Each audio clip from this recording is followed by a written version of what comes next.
بسم الله الرحمن الرحيم. يسعدنا ويشوفنا يكون معنا الطالبة مرام محمد مهدي بنت قرية مطرطرس مركز سيناز محافظة الفيوم، والتي تفوقت في التعليم الأزهري وتعد من أوائل الفيوم. كلمينا حضرتك عن موهبتك في حفظ القرآن الكريم والإنشاد الديني، وكلمينا بالأخص عن بدايتك مع القرآن الكريم. أنا بدأت القرآن الكريم وأنا عندي 3 سنوات، وختمته وأنا في 5 ابتدائي. القرآن شيء جميل جدا، وانا كنت فرحانه ان انا ختمته. اهميته ان هو اللي هيشفع علينا يوم القيامه، وان القرآن ده ربيع قلبنا كلنا. واتمنى ان اللي ما حفظوش يحفظوا، لان الاسره بتاعك في البيت.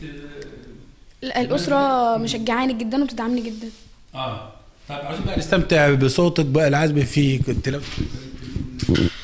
قل يا عبادي الذين أسرفوا على أنفسهم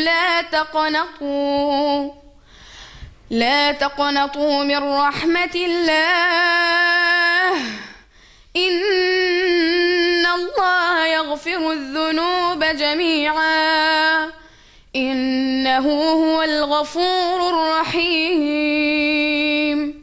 وأنيبوا إلى ربكم وأسلموا له من قبل أن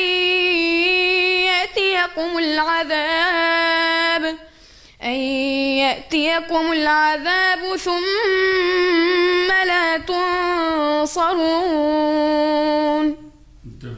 كلامنا برضو عن طموحاتك في الفترة الجاية بالنسبة للقرآن. إن شاء الله هاخد القراءات ال10 الصغرى، وهبدأ في تفسير القرآن، وهاخد القراءات ال10 الكبرى. يعني أنا مش هسيب القرآن أبدا طول حياتي. طموحاتك بقى في المستقبل إيه؟ أدخل كلية ألسن إن شاء الله. بإذن الله، بالتوفيق بإذن الله.